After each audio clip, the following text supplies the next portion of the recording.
Are American men giving up on college? According to the National Student Clearinghouse Research Center, male student college enrollments are in a steep decline, down more than 400,000 compared to 1 year ago. 59.5% of college students are female. That's a record high. And men are only 40.5%. So why is this happening? We're here to provide some insights is Campus Reform Higher Education Fellow Angela Morabito. Ms. Morabito is former press secretary of the U.S. Department of Education. Angela, it's always good to talk with you. So why is this happening? Why are American males giving up on college? Well, as these men give up on higher education, it's because higher education has largely given up on them. We see this at campus reform with how schools are treating, or I should say mistreating, their male students. We've seen instances at places like the University of North Carolina, the University of Tennessee, and many others where these colleges tell men that masculinity is toxic, that they are inherently oppressive because of the way that they were born, the way that they were made. So I can't say I blame any man for saying he wants to skip out on paying top dollar just to be demonized. So University of North Carolina, University of Tennessee, tell us what specifically are they doing? Is it just a hostile atmosphere or are they doing something specifically?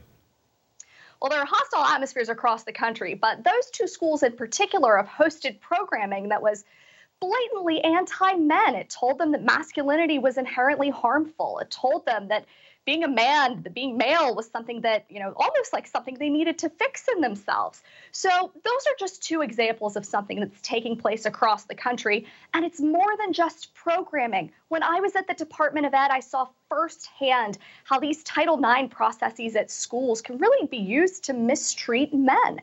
And while the Trump-era Title IX rule has gone a long way to solving that, it doesn't solve the core problem that universities really don't treat their male students very well. And it's preferential treatment, is it not, for females? Very much so. And look, gender equality, not a zero-sum game. I think it's wonderful that colleges and universities want to help their female students. There are hundreds of schools across this country that have women's centers. That's great, but there are virtually no men's centers, and we both know if that was reversed, if there were men's centers everywhere and nobody helping the women, that would be a national scandal, as it should be. So colleges need to realize that they need to be supporting all of their students, not just those who fit certain demographics. Angela, and I know you contend this begins before college in K through 12 public schools, so it has a lot to do with the attitude one size fits all, so tell us about that. Very much so. Well, one size does not fit all in education, and it never has. But if you look at much of the recent scholarship on the way that young boys and young girls learn, they learn very differently. And the way that most schools are set up really cater to the way that young women learn, and they leave these male students behind. So not only are men facing these worse outcomes when they get to college, they're less likely to even get there in the first place because school is built in a way that doesn't work the way that their minds do. This really started in higher education, this whole push to pretend like men and women are exactly the same. Instead of, celebrating those God-given differences, we had to pretend like one size was the right thing for every student. And it's just not. So we really ought to trust the science here and learn that kids need to be in schools that fit the way that they learn best. And I understand young boys are more, they want to be more hands-on rather than just sitting at a desk and that type of thing. So how about trade schools and technical institutes? Seems like more men are opting out or opting to advance themselves with that. Tell us about that one. College is not for everybody. We don't want or need everybody to go to college. Trade schools can be a wonderful alternative that are pathways to great careers with a lot less student debt, a lot less tuition costs.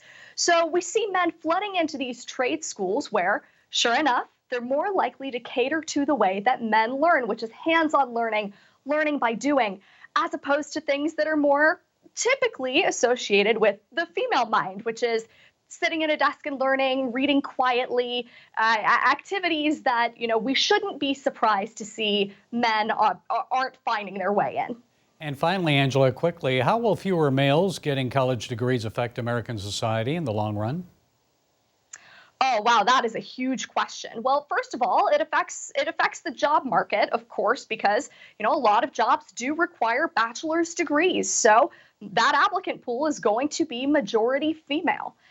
Second of all, you're going to see America's future leaders, right? They're on college campuses right now. These institutions, especially at the very highest levels, are training America's future leaders. And if we want our leadership and our government to look like America and to really represent us, we should all be interested in what the makeup of these schools are. Are they being fair in college admissions? Campus reform will tell you no. We've seen what's going on at Harvard, where they're pulling strings based on race. Well, they shouldn't be pulling strings based on race or gender or any other demographic group. They really ought to be looking at these applicants as unique individuals and really, treating them as the individuals that they are, instead of pretending there are just a few metrics for success. There are just a few ways to make it in the world. And if you don't fit the mold, well, you're out of luck. We want to see colleges act like they're in a free market and really compete for talent. And to do that, that means they can't just forget half the population. Angela Morabito, thanks for providing those insights. We appreciate it. Thank you, Gary.